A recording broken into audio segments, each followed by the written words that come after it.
სახელითა მამისათა და ძისათა და სულისა წმინდისათა ამინ. სიტყვა თქმული წმინდათა შორის მამისა ჩვენისა ეგნატე ბრანჩანინოვისა. სწავლება დიდი მარხვის მეორე კვირას. მარხვის მნიშვნელობა ადამიანისათვის.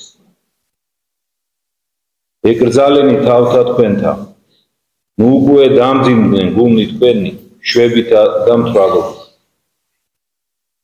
საყვარელო ძმებო, ჩვენთვის სულის მაცხოვნებელია წმინდა ორმოცეულის დღეებში არა მარტო ჩვენი სხეულების მარხვით დატვირთვა, არამედ მარხვაზე საუბარიც. ჩვენთვის სულის მაცხოვნებელია წმინდა ორმოცეულის დღეებში მთელი ჯეროვანი ყურადღების მიქცევა გაძღომისა და გადაძღომისაგან თავის შეკავებისა. რაზეც თავად უფალმა მიგვიქით. ეკრძალენი თავთა თქვენთა, თქვა მან, ნუ უკვე დამძიმდნენ გულნი თქვენი შვებითა და მთვრალობით. მარხვა ღვთის დადგენილება. პირველი მცნება, რომელიც ღმერთმა კაცობრიობას მისცა, მარხვის მცნება. იგი ჩვენთვის იყო საჭირო სამოთხეში, ჩვენს დაცემამდე, მით უფრო საჭიროა დაცემის შემდეგ. სამოთხეში მოცემული მარხვის მცნება სახარებაში მეორდება. აზრით ავმაღლდეთ მარხვის შესახებ ღვთის დადგენილებამდე და ამ დადგენილების ჭვრეტით სული გავაცოცხლოთ მარხვის ღვაწლით. სული გავაცოცხლოთ მარხვის ღვაწლით. მარხვის ღვაწლი მხოლოდ სხეულს არ განეკუთვნება.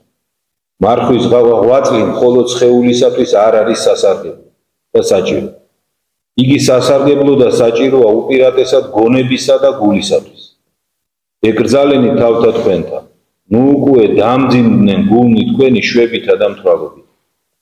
სოფლის მაცხოვარმა ამ სიტყვებით გაგვიმხილა განსაკუთრებული ყურადღების ღირსი შედეგი, რომელიც საჭმლისა და სასმელის ზედმეტი მოხმარებისაგან მოდის. საშინელი შედეგი, სულის დამღუპველი შედეგი, მუცლის მაამებლობისაგან გული მძიმდება, უხეშდება, ქვავდება. გონებას აკლდება თავისი სიმსუბუქე და სულიერება. ადამიანი ხორციელი ხდება. რას ნიშნავს ხორციელი ადამიანი? ხორციელის სახელით წმინდა წერილი აღნიშნავს იმ უბედურ ადამიანს, რომელიც მიწას არის მიჯაჭვული, რომელსაც სულიერი ფიქრები და გრძნობები არ ძალავს. არა დაადგრეს სული ჩემი კაცთა ამათ შორის უკუნისამდე, რამე თუ ხორცს არიან იგი. დაამოწმა ღმერთმა. ხორციელ ადამიანს არ ძალუց ღვთის თაყვანისცემა.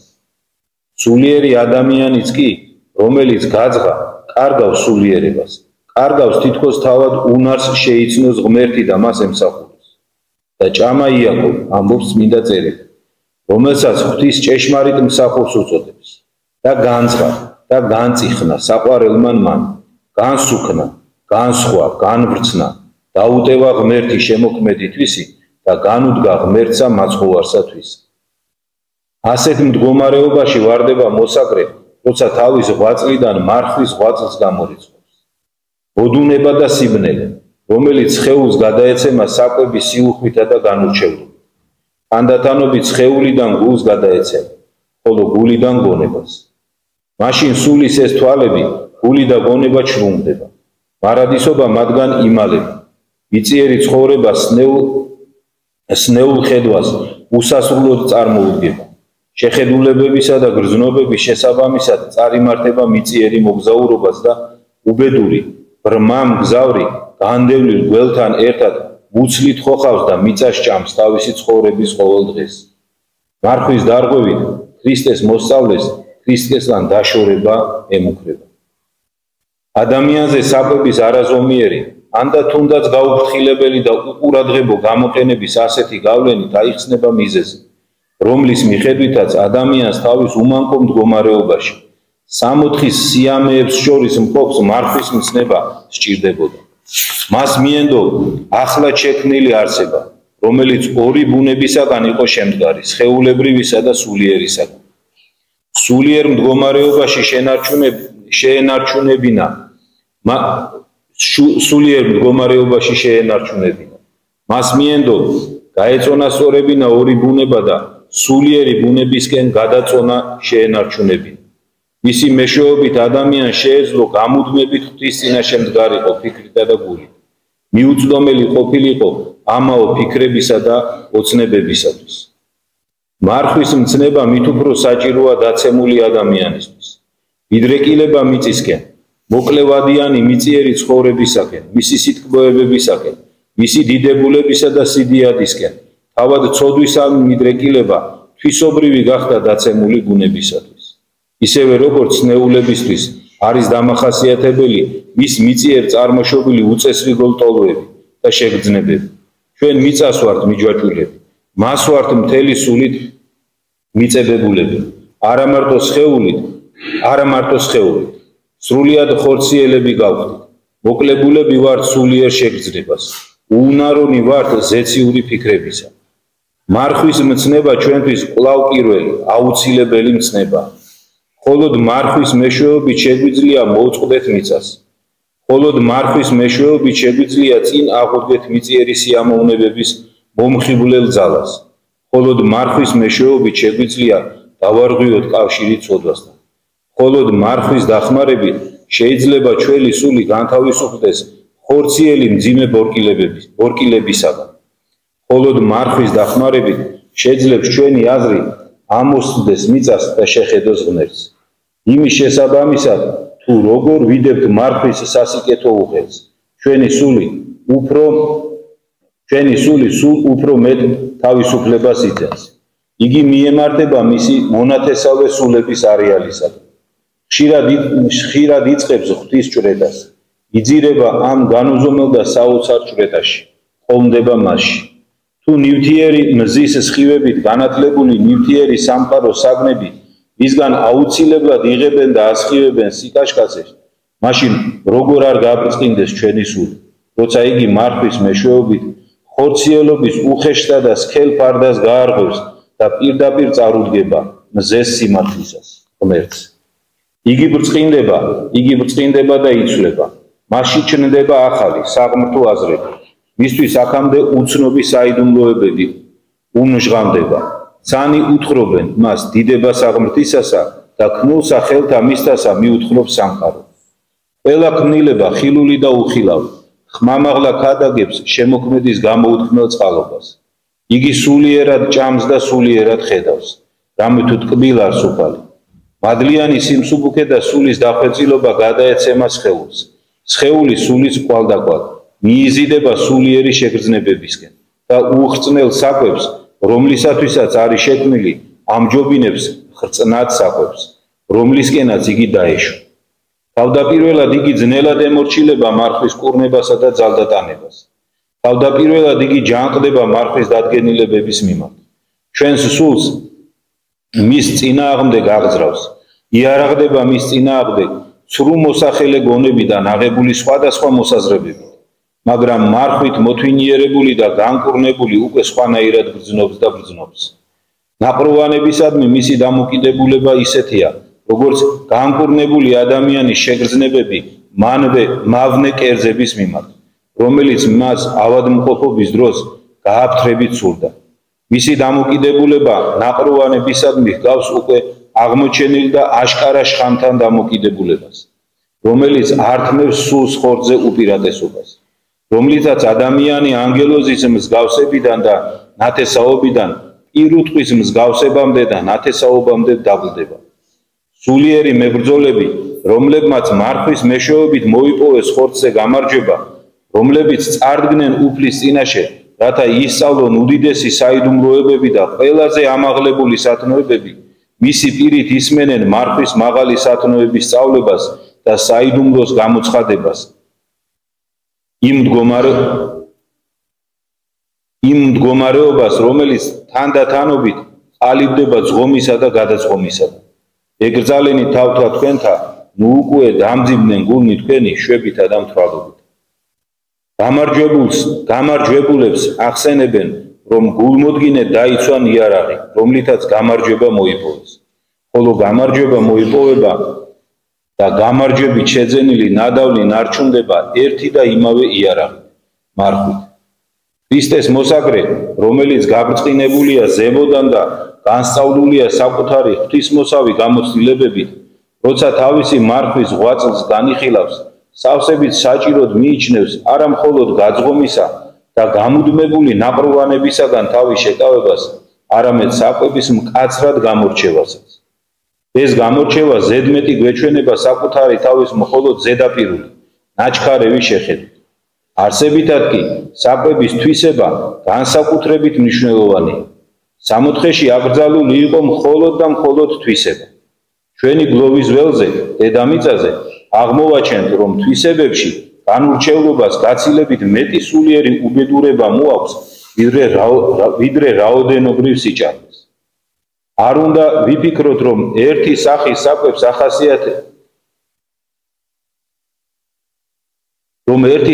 საკვებს ახასიათებს ჩვენს გონებაზე, ჩვენ ზულზე ზემოქმედება. ყოველი სახის საკვებს აქვს მისთვის დამახასიათებელი მოქმედება სისხლზე, ტვინზე, მთელ სხეულზე, ხოლო სხეულის მეშვეობით სულზეც.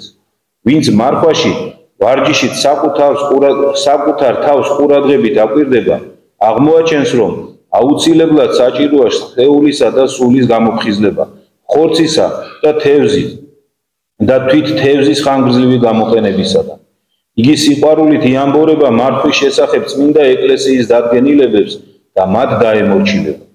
წმინდა მამებმა მარხვას ყველა სათნოების საფუძველი უწოდეს, იმიტომ რომ მარხვით ჩვენი გონება სათანადო სიწმინდესა და სიფხიზლეში ნარჩუნდება, ხოლო ჩვენი გული სათანადო სიფაქიზესა და სულიერებაში. ვინც სათნოებათა საფუძველს არყევს, იგი სათნოებათა მთელ შენობას არყევს. ძმებო, გულმოდგინებითა და მონდომებით გამბო წმინდა მარხვის ასპარეზზე. ნაკლულება, რომლებსაც ჩვენი სხეული მარხვის წესით ერთი შეხედვით ექვემდებარება, არ არაა იმ სულიერ სარგებელთან შედარებით, რომლის მოტანაც მარხვას შეუძლია. მარხვის მეშვეობით მოვწყვიტოთ ჩვენი სხეული დიდრულსა და ყუათიან ტრაპეზს, გულები კი მიწასა და ხრწნილებას. იმ ღრმა და დამღუპელ გულმავიწყობას, რომლითაც თავს განვიშორებთ მარადისობისაგან, რომელიც მოგველის და მზად არის ჩაგვიკრას, სულითაც და სხეულითაც, მივისწრაფოთ ღვთისკენ. გვეშინოდეს ხორციელი მდგომარეობისა, რომელიც მარხვის დარღვევას მოხვდება. გვეშინოდეს ღვთის თაყვანისცემის და ღვთის შემეცნების სრული უუნარობისა, რომლებსაც მარხვის უგულებელყოფა შობს.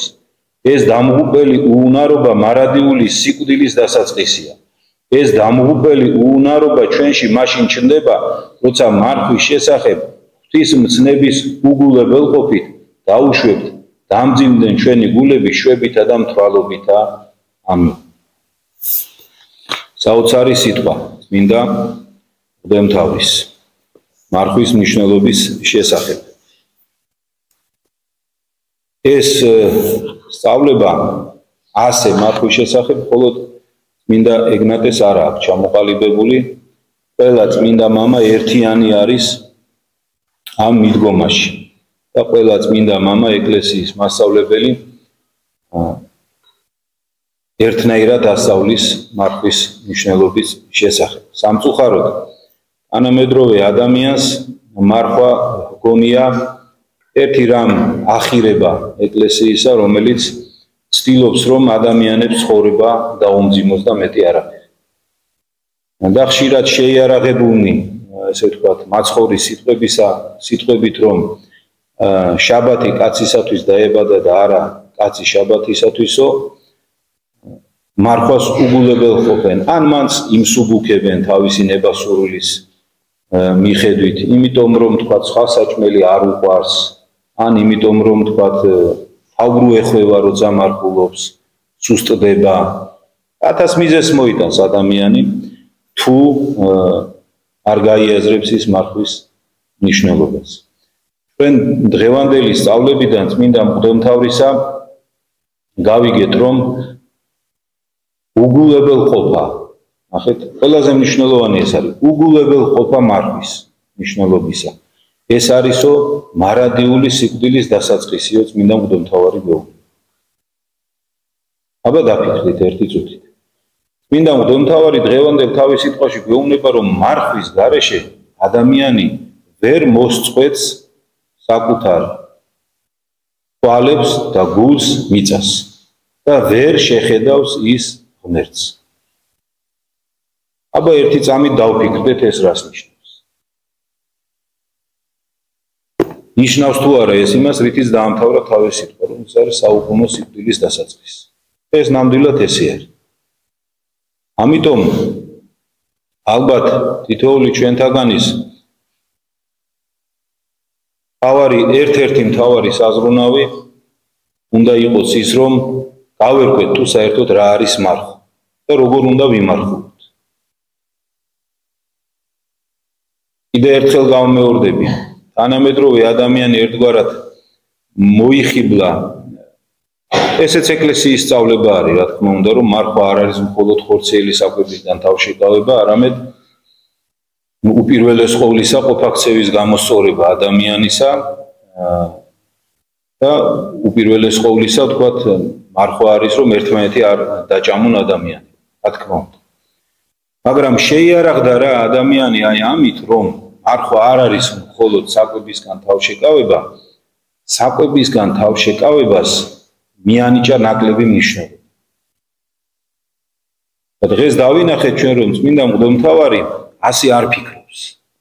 ის არ ფიქრობს, რომ საკვებისგან თავშეკავება ნაკლებ მნიშვნელოვანია. თანახეთ ხაზგასმას რაზე აკეთებს, რომ არა მარტო საკვების რაოდენობისგან, არამედ საკვების სხვადასხვა საკვების სახეობებისგან თავშეკავებას აქვს უდიდესი მნიშვნელობა. ეკლესიის მამები პირველივე საუკუნეებიდან ქრისტიანობისა ამას ცალსახად ამბობდნენ, რომ სხვადასხვა საკვებს სხვადასხვა გავლენა აქვს ადამიანის სხეულზე და მის გულზე და მის გონებაზე.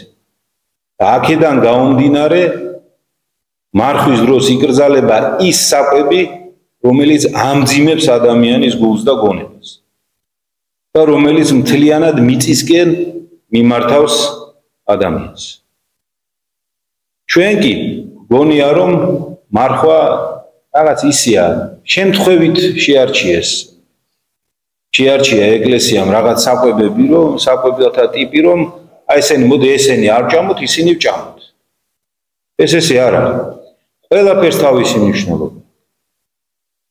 ეკლესიამ არც ერთი თავისი წესი არ მიიღო შემთხვევით. თითოეულ დადგენილებაზე, რომელიც ეკლესიას გააჩნია, ნაფიქრია. ძალიან დიდი ხნის ნაფიქრია და რაც ყველაზე მნიშვნელოვანია, არა მხოლოდ ადამიანთა მიერ ნაფიქრია, სული წმინდის მიერ არის ნაკარნახევი. რისთვის? ეკლესიის ერთადერთი მიზანი არის ადამიანი გადაარჩინოს. და მარხვა ადამიანის გადარჩენისთვის არის უმნიშვნელოვანესი. შეიძლება პირდაპირ ითქვას, რომ მარხვის გარეშე ადამიანი ვერ გადარჩება. ადამიანი, რომელიც უგულებელყოფს მარხვას, ადამიანი, რომელიც უარყოფს მარხვას, ესეთი ადამიანი ვერ გადარჩება. მეცაც გეტყვით, წმინდა ეგნატე ბრიანჩანინოს აი პირველ კვირასთან დაკავშირებით მისი ქადაგება რომ წაიკითხოთ, ერთ-ერთ შეჩვენებას ის უთვლის ადამიანებს, რომლებიც უარყოფენ მარხვას. წარმოიდგინეთ. წმინდა მღვდელმთავარი ამბობს, რომ შეაჩვენებს ღმერთი ისეთ ადამიანს, ვინც მარხვას უარყოფს. ჩვენ კი რას ვაკეთებთ? ჩვენ კი გონია, რომ ეს ისეთი არაფერი არ არის, შეიძლება რა მოხდა ახლა თუ ერთ პატარა რაღაცას დავარღვევით, რა მოხდა თუ იმას გავაკეთებ, რა მოხდა თუ მარხვაში დავთვრები, ახლა ეგ არაფერი ისეთი არ არის. ასე რა მოხდეობით შეიძლება ადამიანმა ღმერთმა დაგვიფაროს ყველა ჩვენთაგანი ჯოჯოხეთში გაახილო თვალები. ესე რა მოხდა. ახლა ყველაზე მნიშვნელოვანი. როდიდან უნდა დაიწყო ადამიანმა მარხვა? როდიდან უნდა შეაყვარო ბავშვს მარხვა? არ შემეშლება თუ ვიტყვი დაბადებიდან მეთქი. იმიტომ რომ რასაც ბავშვს დაბადებიდან არ შეაყვარებ, იმას ვერ შეძლებს ის ვერასდროს.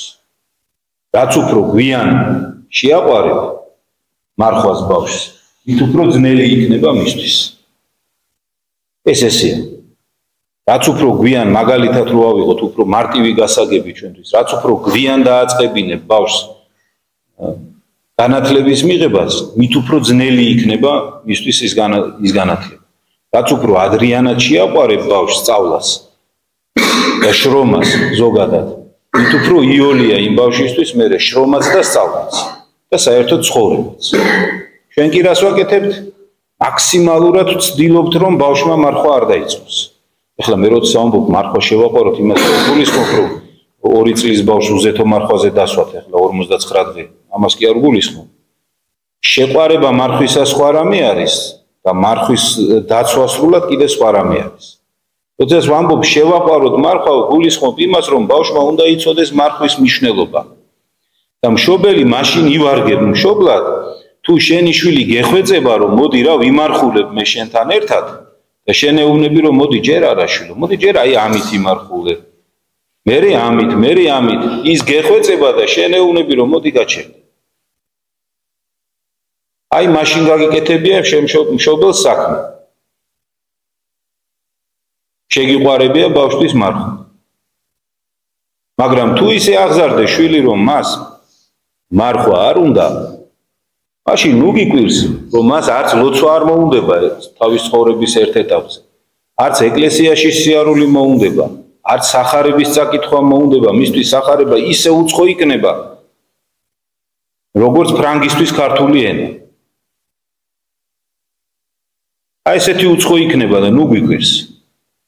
იმიტომ რომ რა გითხრა დღეს წმინდა მღვდელმთავარმა, რომ მარხვა არის ყველაფრის საწყისი. საერთოდ სულიერი ხედვის საწყისი არის მარხვა. და თუ ადამიანი მარხვას არ იღებს თავის კისერზე, მას არც ეს სულიერი ხედვა არ აქვს. და რატო გიკვირს მე? მერე გიკვირს. ვახ კაცო, ამ ბავშვს მარტო გართობა უნდა, მარტო დასვენება უნდა, მარტო დროს ტარება უნდა, მარტო ჭამასმა უნდა. მარტო კოკა-კოლა უყვარს, ან რაღაცა ნაგავი საჭმელი. რატო? იმიტომ რომ ესე გავზარდეთ და ეხლა რა გიკვირს? ესე გავზარდეთ, ჭამასმა, დროს ტარება, ეს შევაყვარეთ. მარხვა არ შეგვიყვარებია. რატო? გეგონა რომ ჯერ პატარა, მერე, ჯერ პატარა, მერე, ჯერ პატარა, მერე. მერე როცა გაიზარდა, აღარ უნდა ბატონო. ეხლა აღარ გემორჩილებ. ეხლა სხვაგანაა მისი გონება მიმართული და თითოეულმა ჩვენთაგანმა ვისაც უცდია ცხოვრებაში, რომ სწორად იცხოვროს, სწორად იმარხულოს, სწორად დაიცვას, სწორად წაიყვანოს თავისი სულიერი ცხოვრება, დამერწმუნებით ძალიან კარგად ვიცით, რაოდენ ძნელია ეს. რაოდენ ძნელია ეს. და ბავშვს რაღაცას თქო. არაფერი გისწავლები ამისთვის და როგორ გინდა რომ ის იყოს ახლა მაღალსულიერი. როგორ გინდა რომ მას სახარება უყვარდეს, არ ეყვარება სახარება. იმიტომ რომ სახარება თლიანად ზეცაზეა. შენ კი თლიანად ხორციელი ხარ. ამიტომ ამას უნდა ვერიდოთ ყველაზე მეტად. ეშმაკის მთელი მეცადინეობა არის მიმართული მაგისკენ, რომ ადამიანი ხორციელი გახადოს. რომ მისი მთელი მისწრაფებები მიწას იყოს მიჯაჭვული. რომ ადამიანო მთელი თავისი ენერგია მიწას მიახარჯოს. რომ მას ენერგია აღარ დარჩეს სულიერისთვის. აი კიდევ ერთი ხაზგასმა მინდა გავაკეთო. განსაკუთრებით ბავშვებზე რატო ვლაპარაკობ ხოლმე, იმიტომ რომ ესენი არიან ჩვენი მომავალი. მათზე თუ არ გაკეთდა აქცენტი და მათ აღზრდაზე, მაშინ ყველაფერი წყალში ჩაიღრება. და რაზე მინდა რომ ხაზმასო გავაკეთო. ნახეთ როგორ ავართ თითოეული ჩვენთაგან. როდესაც ბავშვის განათლებას ეხება საქმე, ან თუნდაც მის დაყვავს რაღაცა სპორტზე. არ ვზოგავთ მას არც ერთი წამი. არც ერთი წამი არ ვზოგავთ. დილას უთენია ავაყენებთ. ღამე გვიან დავაძინებთ. სანამ იმ დავალებებს არ შეება ეს თუ სპორტზე იქნება. უდიდეს დატვირთვაზე უშვებთ ბავშვს. უდიდეს დატვირთვაზე. ვინმე მისი არ გაიგოს, ახლა მე სპორტს ვებრძვი. უბრალოდ მინდა რომ აი მაგალითი მოვიყვანო. აი მაგალითად რაგბზე ვინც დადის, ვისაც ყავთ ესეთი ბავშვი, ან კიდაც ფეხბურთზე, რამხელა დატვირთვებს გადიან ისინი. არც ერთი ეს დატვირთვა ადამიანის ჯანმრთელობისთვის კარგი არ არის, არ გეგონოთ ეს. ასეთი არაადამიანური დატვირთვა ადამიანის ორგანიზმისთვის კარგი არ არის. მაგრამ იმიტომ რომ ჩვენმა შვილმა მიაღწიოს წარმატებას, ამაზე მივდივართ შეგნებულად. კიდევ ვიმეორებ, ღამის ძილსაც მოვაკლებთ, ყველაფერს მოვაკლებთ. განათლებისთვის იგივეს ვიზამთ. სკოლაში ბავშვი დილიდან გაუშვებთ 5-6 საათი სკოლაშია, მერე მოვიყვანთ ერთი რეპეტიტორი, მეორე რეპეტიტორი, მესამე რეპეტიტორი. მერე წაიყვანო, განათლებული უნდა იყოს, მერე ერთი მუსიკა, მეორე, მესამე, ყველაფერი ბავშვი დილიდან ღამემდე არის კატასტროფულ მდგომარეობაში და ერთი წამი არ დაუზოგავთ და თუ ვინმე მოვა და გვეტყვის რომ კაცო ბავშვია დაასვენე რასამ ტრადაღვიქვავთ მას. მაგრამ როგორც კი მოვა მოდელი და გეტყვის რომ მოდი რა, იქნებ მარხვა დაიცვას ბავშვმა, ან იქნებ დილას კვირას ააყენო ადრე რომ ბაზარში მოიყვანო, ილოცოს. იმ წუთას რას ამბობ კაცო, მეცადინეოს ბავშვს საჩეულია მას მარხვა. მას ჭირდება ეხლა საკვები. ან კვირა უნდა დაისვენოს, ცოტა დაიძინოს, ყოველდღე ისედაც ესეთ რეჟიმშია. ხომ არ გახსენდებათ საკუთარი თავი? მე მახსენდება საკუთარი თავი. ეხლა მითხარით, ასე აღზრდილი ბავშვი სულიერი გაიზრდება თუ ხორციელი გაიზრდება? რა თქმა უნდა, ხორციელი გაიზრდება. მაგრამ მერე როდესაც შედეგს დავინახავთ, რომ დავინახავთ, რომ ეს ბავშვი 25-30-ის რო გახდება უკვე და დავინახავთ, რომ ამ ბავშვს ეკლესია არ უყვარს. განა უპატივცემლოდ იქცევა, განა შეურაცხყოფას აყენებს, უბრალოდ არ უყვარს კაცო, არ არის მისი რა. შეიძლება მღვდელთანაც მიდის წელიწადში ერთხელ. შეიძლება აღდგომასაც კი ეზიაროს ხოლმე ხანდახან, მაგრამ ვიცით ახლა შინაგანი გული გვეუბნება, რომ ამას არ უყვარს ეკლესია კაცო. არ უნდა რა, ჩვენი ხათრი თუ მოვა ხოლმე. მერე არ მოგწონს. მაგრამ მერე უკვე გვიანი. გაფუჭებულის გამოსწორება ხომ იცით რომ გაცილებით რთულია ვიდრე თავიდან. ამიტომ ეს არის ყველაზე მნიშვნელოვანი. უპირველეს ყოვლისა ჯერ ეს ადამიანმა ჯერ თვითონ უნდა თავის თავზე დააკეთოს ეს ყველაფერი და ასე უნდა ფიქრობდეს და ასე უნდა ცდილობდეს და მერე რა თქმა უნდა არც შვილი არ უნდა დაინდოს. სწორად გამიგეთ რასაც გულისხმობ ამაში. არც შვილი არ უნდა დაინდოს. ისე როგორც არ ინდო შენ შვილს სწავლა განათლებისთვის, ისე არ უნდა დაინდო შენი შვილი სულიერი განათლებისთვის. უფრო მეტიც, თუ რომელიღაცა ასარჩევი გაქვს, იქ დაინდე. იმიტომ რომ იქ ისეც ვერაფერს ვერ ისწავლის, რაც ქრისტეს წინაშე გამოადგება.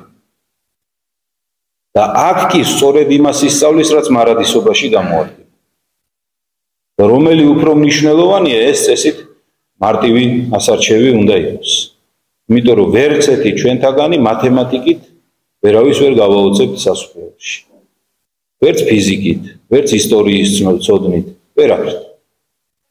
იქ ერთადერთი მოეკითხება ადამიანს რწმენა და საქმეები.